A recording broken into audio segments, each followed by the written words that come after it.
What's going on, horror fam? Today we're going to Southington, Connecticut to see the Snedekr House, the house that inspired the book In a Dark Place in the 2009 movie The Haunting in Connecticut.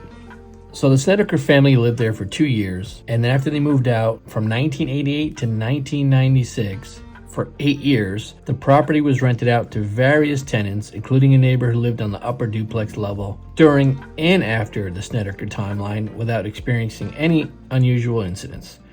Then from December 96 to the summer of 98, future U.S. Senator Chris Murphy and his college roommates rented the house. Same thing, nothing, no incidents. And in 1998 until now, Susan Trotta Smith owns the house. She purchased the home and has not reported any unusual occurrences. As you'll see in the upcoming footage, as I'm filming her house, ironically, she walks out front and sees me filming and kind of throws her hands in the air. The facts are, the Snedeker family rented the house. They didn't own it in 1986, and they moved out in 1988. They lived there for 2 years. A woman then purchased the home on August 1st, 1998 for $140,000 and has lived there since with no record of any activity. Here's the Snedeker family with their niece behind them, and then Ed and Lorraine Warren behind them. They asked the Warrens to help them out because they felt that the house had paranormal activity. The Warrens stayed there for 9.5 weeks with their nephew. Their grandson was also involved. He was only 16. They all were famously on the Sally Jessy Raphael show in 1992 to promote their book, In a Dark Place. If you want to check out the entire interview, I'll put the link in the description. Finally, in a desperate cry for help, they found real-life Ghostbusters who advised them to move out immediately. The Snedekers say they've never been back since. You're probably saying to yourself about now, well, this story sounds crazy. But my guest today insists it's true. Meet Al and Carmen Snedeker. Carmen, we're going to start with you. You moved into this house in the first place because your son Stephen was in the middle of receiving treatments for cancer at a local hospital. And the house you moved into was a former funeral parlor.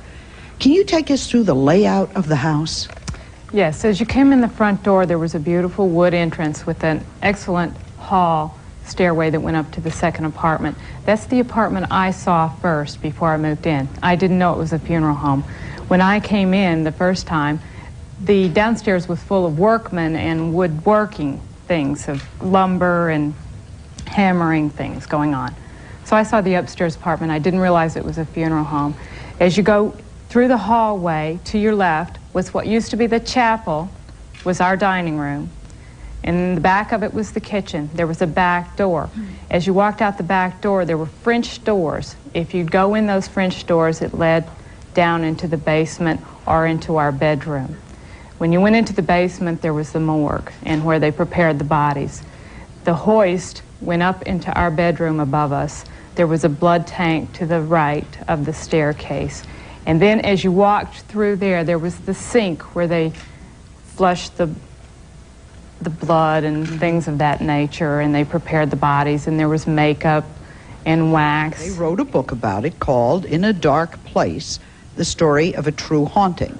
And they wrote this book along with Ed and Lorraine Warren, who have been with us before. They are the professional Ghostbusters, who Al and Carmen said saved their lives. Ed, you both launched an investigation into the house, and you discovered a very shocking thing that actually happened in the funeral parlor involving the bodies. What happened? Well, we feel through our investigation that necrophilia, or abuse of corpses, had occurred in that home. Not necessarily by the undertaker. It could be anybody that went in there. Now, when we used to get into bed, it only happened to us not at the same... Yeah, we were never awake at the same time. But the bed would begin to vibrate. And it would be a gentle vibration at first, and it got worse and worse. I found it kind of odd how they made them reenact a scene in a bed. A little awkward. And Carmen says it was haunted and terrible things happened to her and her family. So this is what I found on Zillow. They show the house that looks completely different than it looks now. And they showed a before picture of when it was the funeral home with a weird, eerie border around it. The house is visible on Google Street View, Google Earth. The house next to it is blurred out, ironically. If you're going to visit a filming location, it's not a bad idea to check out the surrounding areas first. Make sure it's a public road. Make sure there's somewhere you could safely view the house without getting too close and getting on their property. Turn right. full circle. I'm gonna be coming by the house again. Yep, here it is. The house with the truck in the driveway. That's the house. That blue car just went across the lawn.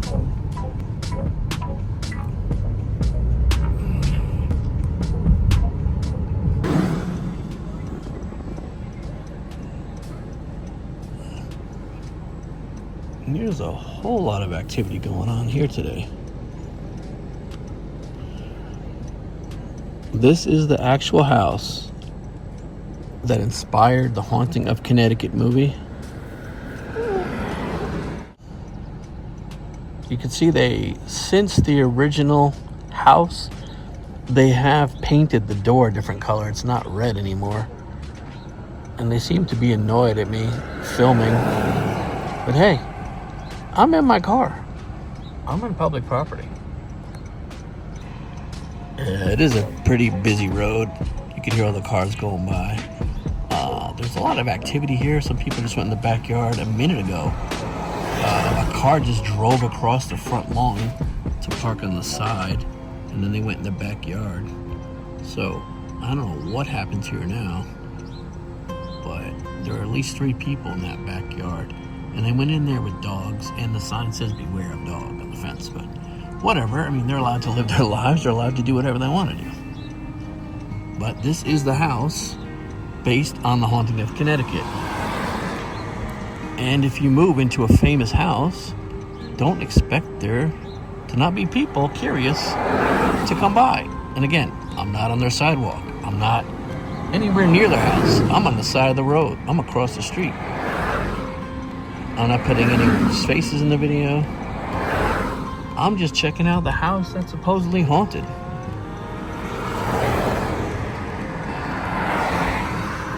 This is what the road looks like. And I'm going to take my obligatory selfie.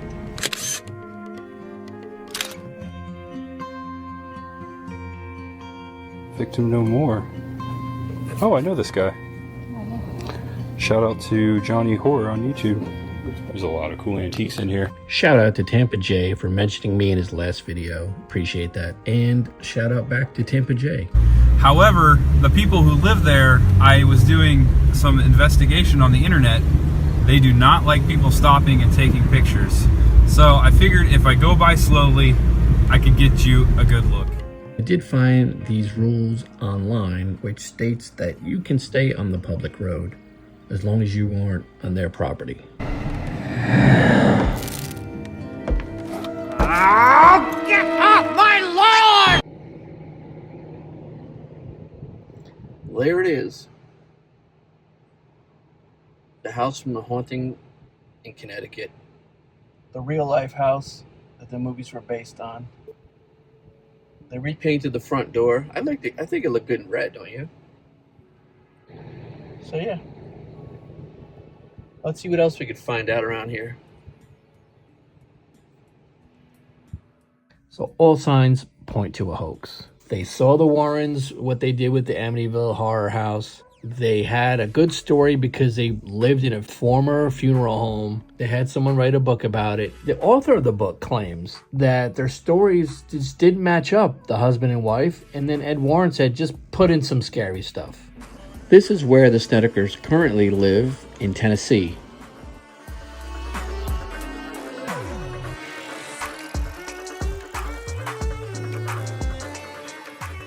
Another nice place to visit in Connecticut. And on the way back, I'm going to show you one more little Easter egg. I've done a lot of driving this year, but man, I'm telling you, this is one of the craziest roads I've been on. It's so narrow. There's like one-way traffic stops on this, and bridges. And wait till you see what's at the end of this road. Holy cow. Wait till you guys see this right here. Look at this.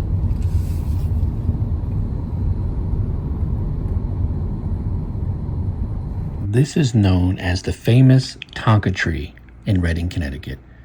It's located on private residential property, And although there is no factual information online, it does say on Reddit from a local community that the gentleman that owns the house is a local resident and artist who created the roadside display as a memorial tribute for his son who loved toy trucks. So there you go. If you enjoyed the video, please like, sub, share, comment, and hype, and I'll catch you in the next one.